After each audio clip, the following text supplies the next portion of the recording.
Hello viewers, আসসালামু আলাইকুম। নতুন আরও একটি এপিসোড দেখার জন্য সবাইকে স্বাগতম।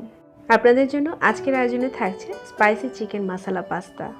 একেবারে ঘরোয়া উপকরণে হাতের কাছে থাকা অল্প কিছু উপকরণ দিয়ে খুব সহজে তৈরি করে নিতে পারবে এই চিকেন মশালা পাস্তাটা। আশা করছি ভিডিওটি ভালো লাগবে। চলুন তাহলে রেসিপিটি শুরু করা যাক। একটা হাঁড়িতে আমি নিয়েছি পর্যাপ্ত পরিমাণে পানি, আর এখানে দিয়ে দিয়েছি হাফ চা চামচের মতো লবণ, আর এই পানিতেও অ্যাড করে দিয়েছি 1 চা চামচের মতো তেল।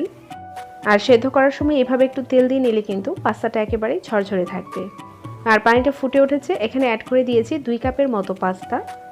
একটু নেড়ে চেড়ে দেবো যেন নিচ থেকে পাস্তাটা লেগে না যায়। পাস্তাটাকে সেদ্ধ করে নিচ্ছি, আর পাস্তার প্যাকেটের গায়ে কিন্তু ইনস্ট্রাকশন দেওয়া থাকে যে কতক্ষণ সেদ্ধ করতে হবে। আর পাস্তাগুলোকে প্রায় 10 থেকে 12 মিনিটের মতো আমি সেদ্ধ করেছি। এবার একটা স্ট্রেনারের মধ্যে ঢেলে এর পানিটা আমি ছড়িয়ে নেব। এবার একটা হাঁড়িতে আমি দিয়ে দিয়েছি 3 থেকে 4 টেবিল চামচের মতো রেগুলার রান্নার তেল। তেলটা গরম হওয়ার পর এখানে অ্যাড করে দিয়েছি 1 টেবিল চামচের মতো আদা কুচি আর 1 টেবিল চামচের মতো রসুন কুচি। আমি একসাথেই নিয়েছি।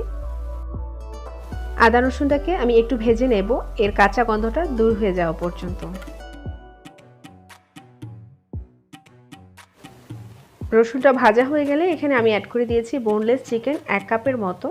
দিয়ে দিয়েছি সামান্য একটু লবণ, সাথে অ্যাড করে দিয়েছি 1 টেবিল চামচের মতো লাল মরিচের গুঁড়া, আর দিয়ে দিচ্ছি 1 টেবিল চামচের মতো গরম মশলা গুঁড়া। এবার চিকেনটাকে সব মশলার সাথে খুব ভালোভাবে মিশিয়ে নিচ্ছি।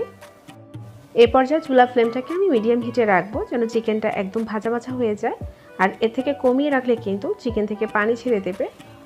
প্রায় 7 থেকে 8 মিনিটের মতো চিকেনটাকে আমি ভেজে নেওয়ার পর এখানে আমি অ্যাড করে দিয়েছি হাফ কাপের মতো পেঁয়াজ কুচি। পেঁয়াজটাকেও আমি খুব ভালোভাবে চিকেনের সাথে মিশিয়ে নিচ্ছি। এবার দিয়ে দিয়েছি একটা পাকা টমেটো, আমি ব্লেন্ডারে ব্লেন্ড করে নিয়েছি। আর খুব সুন্দর একটা কালার আনার জন্য কিন্তু পাকা দেখে টমেটো দেওয়ার চেষ্টা করবেন। এবার টমেটোটাকেও খুব ভালোভাবে মিশিয়ে নিচ্ছি। এবার এতে অ্যাড করে দিয়েছি আগে থেকে সেদ্ধ করে রাখা গাজর আর বরবটি। দিয়ে দিয়েছি 10-12টির মতো কাঁচা মরিচ। সাথে অ্যাড করে দিয়েছি 3 টেবিল চামচের মতো টমেটো কেচাপ, আর দিয়ে দিচ্ছি 1 টেবিল চামচের মতো সয়া সস। আর দারুণ একটা টেস্ট আনার জন্য এখানে আমি অ্যাড করে দিয়েছি 1 টেবিল চামচের মতো চাট মশলা। এবার সব কিছু খুব ভালোভাবে মিশিয়ে নিচ্ছি। আর সব কিছু যখন খুব ভালোভাবে মেশানো হয়ে যাবে তখন আমি এখানে অ্যাড করে দিয়েছি সেই সেদ্ধ করে রাখা পাস্তাগুলো। পাস্তাগুলো দেওয়ার পর আমি এখানে অ্যাড করে দিয়েছি লাল ও সবুজ ক্যাপসিকাম। আর রান্নার শেষের দিকে ক্যাপসিকামটা দেওয়ার চেষ্টা করবেন, এতে করে ক্যাপসিকামটা অতিরিক্ত সেদ্ধ হয়ে যাবে না, আর এর রং এবং স্বাদটাও ঠিক থাকবে। এখন সমস্ত মশলার সাথে ভালোভাবে পাস্তাগুলো মিশিয়ে নিচ্ছি। এই পর্যায়ে লবণটা ও ঝালটা চেক করে নেবেন।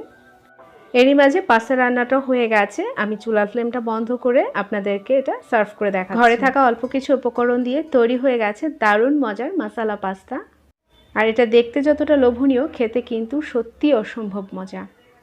বিকেলে চায়ের আড্ডায় কিংবা বাচ্চার স্কুলের টিফিনের জন্য একটা বেস্ট রেসিপি বলা যায়। বরাবরের মতো আজকের রেসিপিটি যদি আপনাদের ভালো লাগে বা কাজে লেগে থাকে তাহলে অবশ্যই চ্যানেলটাকে সাবস্ক্রাইব করে পাশেই থাকবেন। সবার আগে নোটিফিকেশন পেতে পাশে থাকা বেল আইকনে ক্লিক করে রাখবেন। আবারও দেখা হবে নতুন কোনো রেসিপিতে ইনশাআল্লাহ। আজকের মতো এখানেই বিদায় নিচ্ছি। আল্লাহ হাফেজ।